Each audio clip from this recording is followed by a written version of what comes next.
আপনি কি জানেন গুলশা মাছে কি ভিটামিন ও পুষ্টি উপাদান আছে?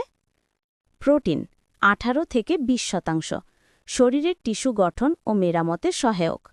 ভিটামিন এ চোখের স্বাস্থ্য ভালো রাখে, ত্বক ও রোগ প্রতিরোধ ক্ষমতা বৃদ্ধি করে। ভিটামিন ডি হাড় ও দাঁতের জন্য জরুরি, ক্যালসিয়াম শোষণে সহায়ক। ক্যালসিয়াম ও ফসফরাস হাড় মজবুত করে। ক্যালোরি প্রতি 100 গ্রামে প্রায় 120 ক্যালোরি শক্তি দেয়। গুলশা মাছ খাওয়ার উপকারিতা: 1. রোগ প্রতিরোধ ক্ষমতা বাড়ায়। ভিটামিন এ ও প্রোটিন শরীরকে সংক্রমণ থেকে রক্ষা করে। 2. হাড় ও হাড়ের জন্য উপকারী। ভিটামিন ডি, ক্যালসিয়াম ও ফসফরাস হৃদযন্ত্র ও হাড়ের স্বাস্থ্য ভালো রাখে। 3.